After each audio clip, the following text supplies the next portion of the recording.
പവിത്രേശ്വരത്തെ ഒരു കുട്ടി കർഷകന്റെ വിശേഷങ്ങളാണ് ഇനി. 4ാം ക്ലാസ്സുകാരനായ കാശിനാഥാണ് മട്ടുപ്പാവ് കൃഷിയിലൂടെ നാട്ടിലെ മികച്ച കർഷകരിൽ ഒരാളായി മാറിയത്. പഠനവും കൃഷിയും ഒരുപോലെ കൊണ്ടുപോകണമെന്നാണ് കാശിനാഥന്റെ ആഗ്രഹം. പവിത്രേശ്വരം എന്ന് പറയുന്ന ഒരു ഗ്രാമത്തിലാണുള്ളത്. ഈ നാട് ഒരു 4ാം ക്ലാസ്സുകാരന് മികച്ച കുട്ടി കർഷകൻ എന്ന അവാർഡ് നൽകി. മട്ടുപ്പാവ് കൃഷി നടത്തുന്ന കാശിനാഥന്റെ ആ കുഞ്ഞ് കൃഷിയിടത്തിലാണുള്ളത്. ഇതിപ്പോൾ അടുത്ത് വിളവെടുപ്പ് കഴിഞ്ഞൊരു കൃഷിയിടമാണ്. വീണ്ടും കൃഷിക്കുള്ള ഒരുക്കങ്ങൾ നടക്കുകയാണ്. എന്തൊക്കെയാണ് നടുന്നത്? പാവയ്ക്ക, ചീര, തക്കാളി, പയറ്, പച്ചമുളക്.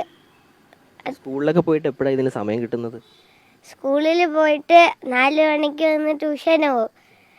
പിന്നെ 6 മണിക്ക് തിരിച്ചു വരും.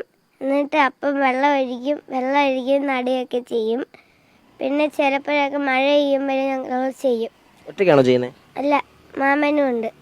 മാമനും മോനും ആണ് കൃഷിക്ക് ഒരുമിച്ച് ചെയ്യുന്നത് അല്ലേ? ഈ അടുത്ത അവാർഡൊക്കെ കിട്ടിയായിരുന്നല്ലോ. എന്താ അവാർഡ് കിട്ടിയേ? കുട്ടി കർഷകന്റെ അവാർഡ്. ഈ അവാർഡ് കിട്ടി കഴിഞ്ഞിട്ട് സ്കൂളിലൊക്കെ ഇപ്പൊ എന്താ പറയുന്നേ? കുട്ടി കർഷകന്ന് കൂട്ടുകാർ വിളിക്കും.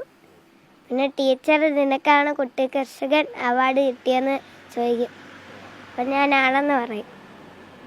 ഒരുപാട് സന്തോഷമായോ? സന്തോഷമായി.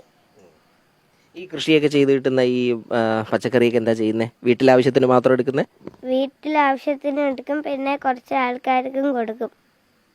പൈസക്കാണോ കൊടുക്കുന്നത്? വെറുതെ കൊടുക്കും? ഇല്ല, വെറുതെ എടുക്കും. വെറുതെ കൊടുക്കും. ഇത് മോന് ഇങ്ങനെ മനസ്സിൽ ഇഷ്ടം തോന്നിയതാണോ ഇങ്ങനെ കൃഷി ചെയ്യാനായിട്ട്? അതാരെങ്കിലും പറഞ്ഞോ?